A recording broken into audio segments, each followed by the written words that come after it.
growing up, I was always the black sheep. Everyone brought me their problems. The stresses people dealt with, I'm the place where people erupted and brought it to. They didn't do it anywhere else. And I didn't understand that. So again, going back to baseball, is like those pressures were there on top of trying to perform as a star athlete.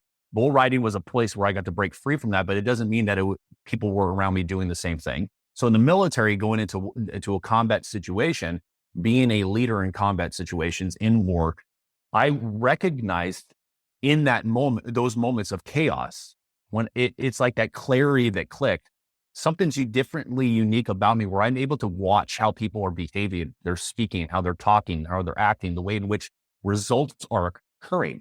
I could see what's actually hindering them that is far beyond just some problem solution, equation that we typically have. So I was able to see that. And when I would address it, when I would poke at it, when I would say, hey, this is actually what's really going on with you and why we're having an issue here, why we need to do that. They're like, how do you even know that stuff? How are you able to even see that? And they would have reactions to that. And then once we cleared it up, we ironed out those details, the performance of the people that I was around started to improve drastically. And then I took that outside of the military and wanted to create this self-mastery aspect to know myself. If I can't lead myself efficiently, holistically, and from a place of balance, who am I to truly go out into the world and then try to lead others?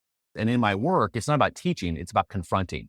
I get into the trenches with clients. I battle in real time with them. I live with them. I travel with them. I'm part of their lives to expose these things that naturally allow them to accelerate in their performance, because a billionaire doesn't need to be taught how to make more money. They already know how to make money. But what the billionaire has not done has not mastered himself, herself. They have not faced their own truths. They have not faced their demons. They need a resource that can get into those trenches. That's what I'm talking about. So what is radical performance acceleration? How do you define that? Just what it says, radically accelerating human performance.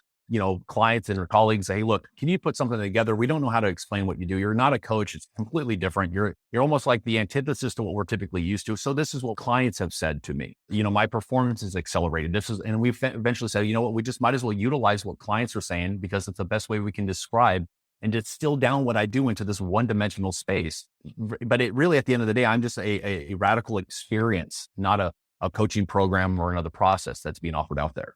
I heard a stat once. I'd be curious about what your thoughts are on this. 97% of things that we're fearful about never really happened to us. And of those things that we're fearful and worried about and stressed about, like only 20% of that can actually hurt you, and it can actually be painful to you. Yet we put so much of our energy on that little tiny area. I don't think we've evolved as far as we think we've evolved as human beings. The inherent aspect, what you're talking about, is this perception of fear that we actually hold within us, but we project it outwards and think it's coming from the outside. And the Stoics talked about that all the time, where the anxiety we experience, we realized that it was me that had to let go of that anxiety, because I'm the one that's creating it within me. These perceived, grievances or experiences that haven't even actually happened. It's our own filter of our psyche that was designed to protect us many, many, many years ago from threats by wild animals, maybe falling off a cliff. But we're not really faced with those types of challenges anymore. Yet that psyche, that more animalistic aspect of our minds and our brains, have not really transformed as much as they could to realize that nothing's really going to happen to you. Even confrontation, people are scared of that. Simple confronting someone so you can get clarity on something, people are scared of doing, because there's no dial with it. So they either swing to a full out fight, or they just avoid altogether because it's uncomfortable. And that's the key, is we are just scared of facing something that feels uncomfortable, because uncomfortable automatically equate instantly to dangerous. It does.